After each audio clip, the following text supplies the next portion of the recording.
हमने कल श्रवण किया कि मनु महाराज की 5 संतान हुई, 3 पुत्रियां 2 पुत्र, माता देवहूति, आकृति, प्रसूति 3 कन्याएं और 2 पुत्र हुए, महाराज तालकाद और महाराज प्रियव्रत।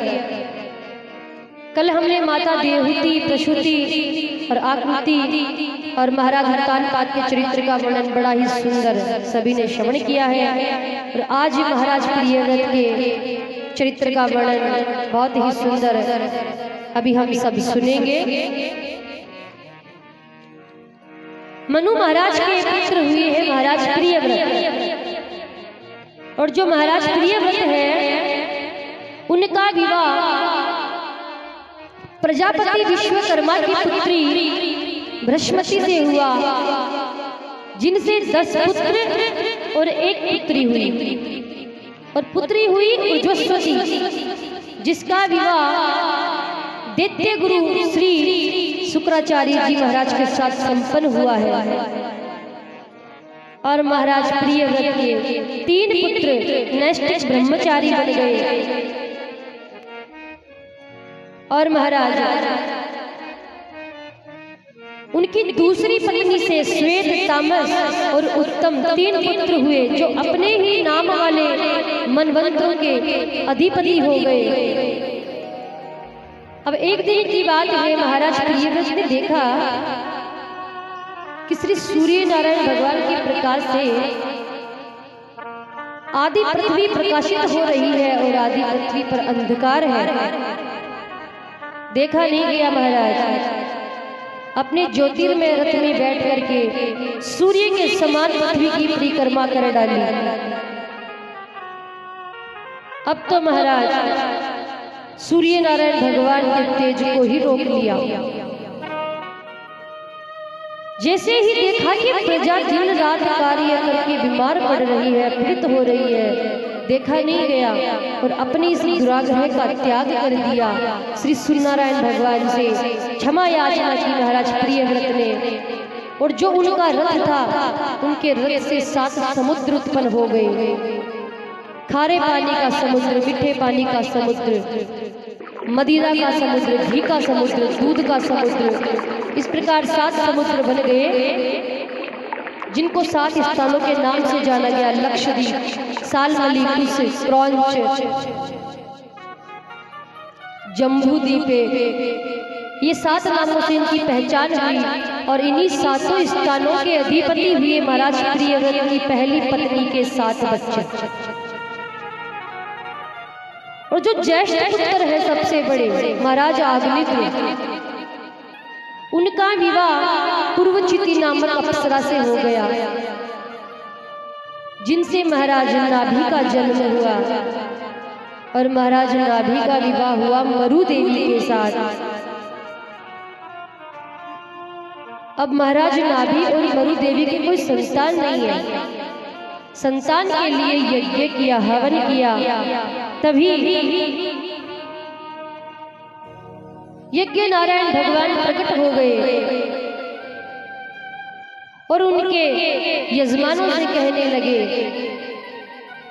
कि आपको क्या वर चाहिए। तभी महाराज नाभि के यजमानों ने कहा कि हमारे जो यजमान हैं उनको आपके समान पुत्र चाहिए। भगवान ने जब ये सुना तो भगवान कहने लगे, महाराज मेरे समान इस संसार में अन्य और कोई दूसरा नहीं है, इसलिए मैं ही उनके गर्भ से अवतार लूंगा। और महाराज समय पाकर के महाराज नाभि के तेज से मरु देवी के गर्भ से भगवान ऋषभ देव का अवतार हुआ है। बोले ऋषभ देव भगवान की जय हो। इस प्रकार ऋषभ देव भगवान पधारे हैं, और महाराज ऋषभ देव भगवान जैसे जैसे बड़े होने लगे तो उनकी ख्याति सभी जगह फैलने लगी। इस बात का पता देवराज इंद्र को चला, महाराज सहन नहीं हुआ, जलन होने लगी है उन्हें। अब तो महाराज सहन नहीं हुआ तो अजनाब खंड में जलनी बरसाया देवराज ने, तभी भगवान ऋषभ देव ने अपनी योग माया के बल पे जल की वर्षा की।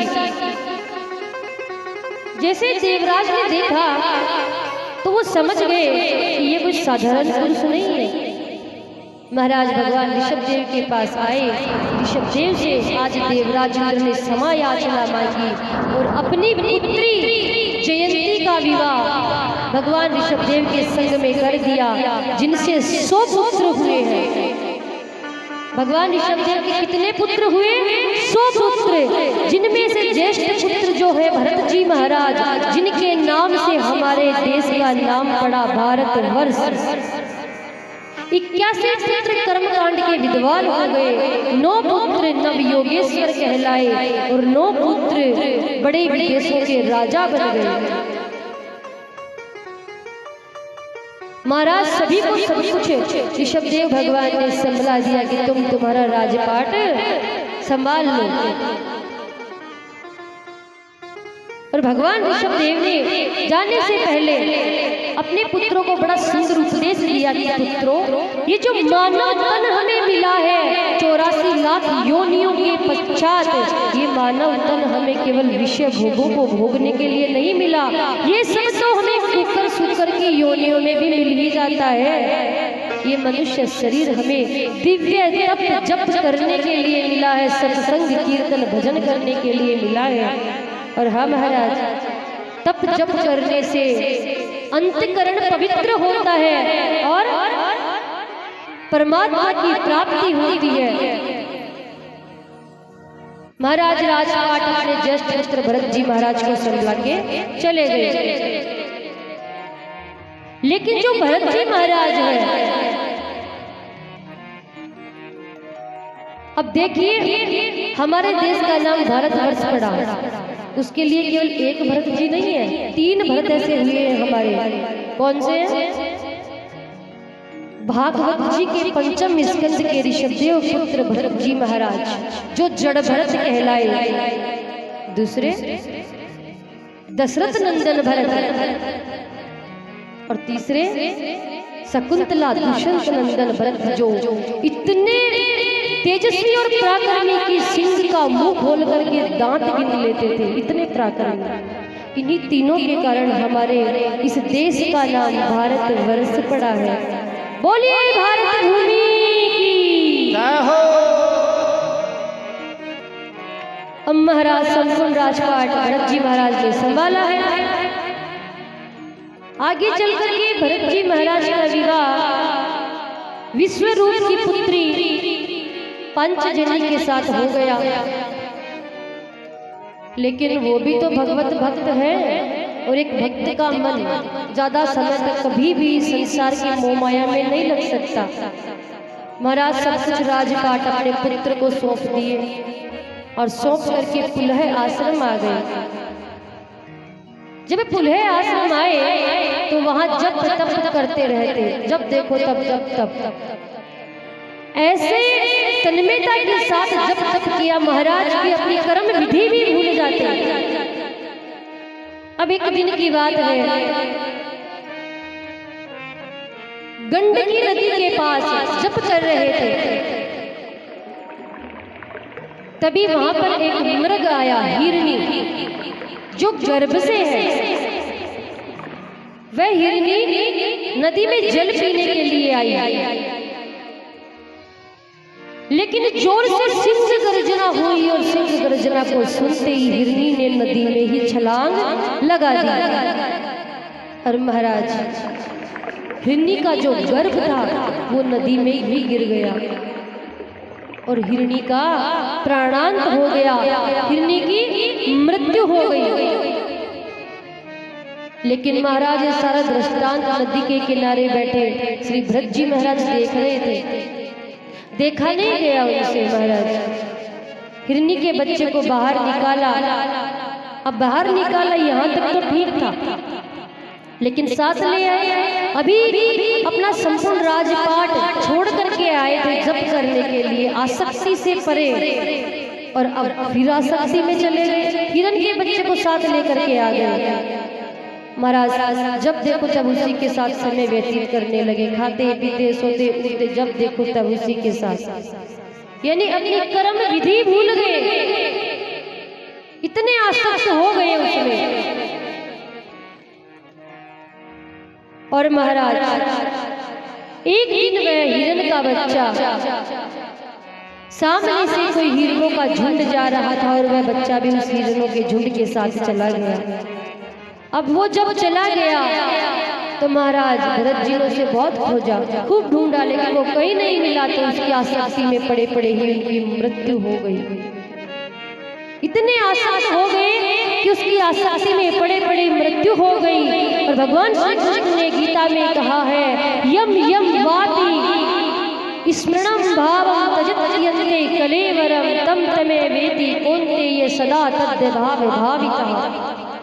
यानी व्यक्ति का मन मृत्यु के समय जहाँ लगा होता है, जिस स्थान पे लगा होता है, किसी के भीतर बसा होता है, अगला जन्म उसी के अनुसार हो जाता है। इसलिए मृत्यु के समय कभी भी किसी चीज में मन ना अटकाए, सिर्फ परमात्मा में मन को अटकाए, मुक्ति मिल जाएगी।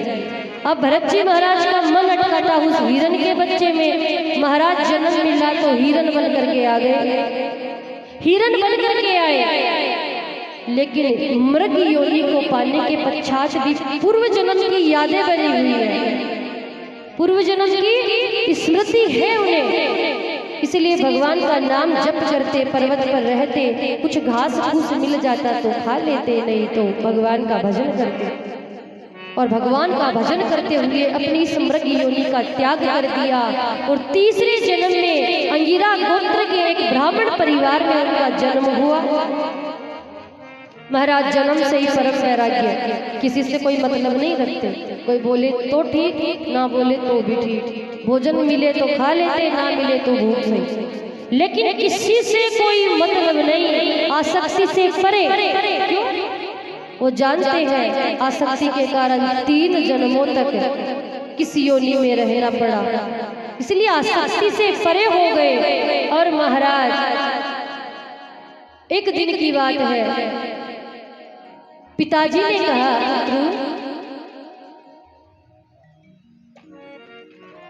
पिताजी ने कहा, पुत्र आओ आज मैं तुम्हें पढ़ाता हूँ। इतना सुनते ही तो महाराज भरत जी समझ गए कि आज तो पिताजी पढ़ाएंगे। पिताजी ने कहा, आओ पुत्र बोलो ओम भूर्भुवः स्वः। लेकिन भरत जी महाराज तो आसक्ति से परे हैं, वो क्या कह रहे, ओम भूर भूर भूर भूर, आगे कुछ नहीं बोलते हैं। जानते हो क्यों? क्योंकि उनको पता है यदि आज एक मंत्र याद करके सुनाया पिताजी को तो कल दूसरा तैयार है, कल दूसरा सुनाऊंगा तो तीसरा तैयार है, बड़ा विद्वान बन जाऊंगा, उन्हें पता चल जाएगा बेटा ज्ञानी बन गया, पंडिताई आने लग गई इसको। अब चलो यजमानों के घर जाओ, पैसे आएंगे, धन आएंगे, फिर विवाह करेंगे, फिर गृहस्थी में उलझ जाओ, फिर वही आसक्ति, फिर वही जन्म मरण का चक्र यूं ही चलता रहेगा। इसलिए आसक्ति से परे। महाराज कुछ भी सिखाते लेकिन सही नहीं बोलते, गलत बोलते, जानबूझ करके, बड़े विद्वान हैं जबकि। पिताजी ने कहा, ये तो बड़ा ही जड़ है, कुछ नहीं आता, बड़ा जड़ है। पिताजी ने दूसरे दिन कहा, पढ़ नहीं सकता कोई और कार्य तो कर ही सकता है। बोले चल आज खेत के भीतर मेड़ बना करके आओ। मेड़ जानते हो क्या? मेड़ जानते हो क्या होती है? मेड़ खेती करते हैं, छोटी छोटी मिट्टी की ढेलियां बनाई जाती है ना। हाँ, बोले जाओ बेटा मेड़ बना करके आओ। कुदाली उठाई, कुआं खोद दिया महाराज। पिताजी आए हैं, ओहो बेटा ये तूने क्या किया, इसमें हम सब गिर जाएंगे, आप ही ने तो कहा था। बोले सच में तू तो पूरा का पूरा ही जड़ है। जड़ का अर्थ क्या होता है? मूर्ख। और उसी दिन से भरत जी के नाम के आगे लग गया जड़ भरत, यानी मूर्ख भरत। अब बताओ, मूर्ख भरत मूर्ख नहीं थे, बड़े ज्ञानी विद्वान थे। वो तो आसक्ति से बचने के लिए जानबूझकर के कार्यों को सही नहीं करते थे। अब पिताजी स्वर्ग सिधार गए महाराज। घर में भाई है, भौजाई है, अब माता पिता के जाने के बाद कौन ही सही तरीके से रखता है, कोई नहीं रखता, ये हर कोई जानता है। भौजाई कहने लगी तुम्हारा भाई बैठे बैठे रोटियां तोड़ता रहता है, कोई काम धाम नहीं करता, इसको काम पे लेके जाओ। बोले ठीक है। महाराज खेत में लेके गया और कहा सुनो, फसल की रक्षा करना, हाँ फसल की सुरक्षा करना, अभी पक्षी आएंगे तो पक्षियों को देखना। इतना कहकर भाई साहब तो चले गए। इतने में ही महाराज पक्षियों का बड़ा सुंदर एक झुंड आया। पक्षियों को झुंड को देख करके भरत जी महाराज बैठ गए आराम से, उन्हें देख रहे हैं। अरे वाह, ये कितने सुंदर हैं, इतना सुंदर इनका मधुर स्वभाव है, कितनी मीठी इनकी वाणी है। महाराज फसल को खाने लगे। जैसे ही फसल खाने लगे तो भरत जी महाराज देख रहे हैं, भरत जी महाराज कह रहे हैं कितने सुंदर है ये बेचारे, कहाँ खेती करने जाएंगे, इन्हें खाने दो, खाओ खाओ खूब खाओ, आराम से खा लो, कोई परेशानी नहीं है, खाते रहो। चुपचाप बैठे हैं और राम जी का नाम ले रहे। क्या कह रहे हैं? राम जी की चिड़िया राम जी का खेत, राम जी की चिड़िया राम जी का खेत, खाओ रे चिड़िया भर भर के, राम जी की चिड़िया राम जी का खेत, खाओ रे चिड़िया भर भर के, राम जी की चिड़िया राम जी का खेत, खाओ रे चिड़िया भर भर के, खाओ खूब खाओ, आराम से खा लो, कोई परेशानी नहीं है। कौन कह रहे हैं? जड़ भरत जी महाराज। इतने में भाई साहब पधारे। अरे ये क्या कर रहे हैं? तेरे को कहा था फसल की सुरक्षा करना, सारी की सारी चला दी, क्या यहाँ से। महाराज भरत जी को घर से निकाल दिया भाई ने। जड़ भरत जी भी बड़े वैरागी हैं। वैराग्य संपन्न जो व्यक्ति होता है वो संपूर्ण सृष्टि को अपना परिवार मानता है। जड़ भरत जी ने कहा ठीक है, कोई बात नहीं, संपूर्ण सृष्टि अपना ही तो परिवार है, वसुदेव कुटुंबकम। चल दिए भरत जी महाराज। चलते चलते जा रहे थे तो मार्ग में सिंधु शोभित देश का राजा रघुगण परमात्मा ज्ञान की प्राप्ति के लिए जा रहा है। जैसे ही देखा तो महाराजों की पालकी का एक कहार बीमार पड़ गया। अन्य जो 3 कहार बचे उन्होंने कहा महाराज पालकी का एक कहार बीमार पड़ गया, पालकी कैसे ढोए, 3 तो उठा नहीं सकते, 4 चाहिए। तो बोले जो कोई जाता हुआ नजर आ जाए उसे पकड़ के लगा लो। भरत जी महाराज जा रहे थे, भरत जी को पकड़ के पालकी ढोने में लगा लिया। जड़ा भरत जी ने भी विचार किया कोई नहीं, ये राजा है और राजा की आज्ञा का पालन करना प्रजा का धर्म होता है, उसकी सेवा करना हमारा धर्म है। पालकी ढोने लगे। अब महाराज जो जड़ भरत जी महाराज है ना, वो ठीक से नहीं चलते, चटक मटक करके बहुत चलते हैं, चटक मटक करके चल रहे थे। राजा रघुगण ने कहा क्यों रे, तुम ठीक से नहीं चल सकते हो। अन्य 3 कार कहते हैं महाराज ये जो नया वाला है ना ये ठीक से नहीं चलता है, इन्होंने हमारी गति भी बिगाड़ रखी है। अच्छा महाराज फिर आगे की ओर चल रहे। इतने में चींटियों का एक बड़ा झुंड नजर आया। वो जड़ भरत जी महाराज ने जोर की छलांग लगाई। छलांग लगाते ही पालकी में बैठे राजा रघुगण का सर पालकी से जा टकराया। बड़ा क्रोध आया, क्यों रे तुम ठीक से नहीं चल सकते, बड़े उन्नत हो, बड़े उन्नत हो, जीते जी मुर्दे के समान हो, बड़े दुबले पतले हो, अभी तुम्हारी यमराज के समान चिकित्सा कर दूंगा मैं। महाराज और भरत जी ने सुना, बोले इतना बड़ा राजा है, परमात्मा ज्ञान की प्राप्ति के लिए जा रहा और एक संत का अपमान करता है, अब तो इसको समझाना ही पड़ेगा। अब जड़ भरत जी ने सोचा अभी इसको समझाना ही पड़ेगा। जड़ भरत जी कहने लगे, राजन तुम कब से उल्टा सुल्टा बोले जा रहे हो, दुबले हो, पतले हो, मोटे हो। तो महाराज दुबला पतला होना शरीर का धर्म होता है, ना कि आत्मा का। और हम सभी क्या है, आत्म स्वरूप है। ये शरीर तो नश्वर है, नासवान है। इतना सुनते ही तो राजा रहुगण पालकी से नीचे कूद पड़े, चरण पकड़ लिए। हे महाराज आप कौन है? कपिल मुनि है, दत्तात्रेय है। आप कौन है जो मेरा कल्याण करने आए? महाराज कौन है? राजा थर थर कांपने लगा। जड़ भरत जी ने कहा, राजा तुम्हारे पास अस्त्र बल है, शस्त्र बल है, धन बल है, सैन्य बल है, बल ही बल है, फिर मुझे निर्बल से क्यों इतना कांप रहे हो? राजा रहुगण कहने लगा, महाराज सुनो, मुझे इंद्र के वज्र से डर नहीं लगता है, मुझे यमराज के काल दंड का भी कोई डर नहीं, और मुझे भगवान बाबा भोलेनाथ के धनुष से भी, उनके त्रिशूल का भी कोई डर नहीं लगता। बस डर लगता है तो इसी बात से कि मुझसे किसी विद्वान, किसी ज्ञानी पंडित संत महात्मा, किसी भगवत भक्त का अपमान ना हो जाए। क्यों? क्योंकि वो तो कुछ नहीं कहेगा, लेकिन जब उसके मालिक को पता चलेगा तो उसका अंजाम बड़ा भयानक होगा, उसका परिणाम बड़ा भयानक होगा। अब तो महाराज, और रामचरितमानस में कहा भी गया है, बड़ी सुंदर चौपाई है, जो अपराध भगत कर करई, राम रोष पावक सो जरई। भगवान को यदि कोई गाली देता है स्वीकार कर भी लेंगे, लेकिन यदि भगवान के भक्त का कोई अपमान कर दे तो उनकी क्रोध अग्नि में जल करके भस्म होना ही पड़ेगा, उन्हें कोई नहीं बचा सकता। आप सभी जानते हैं, जब तक रावण की लंका में विभीषण जैसे भक्त थे तब तक राम जी ने रावण को कोई दंड नहीं दिया।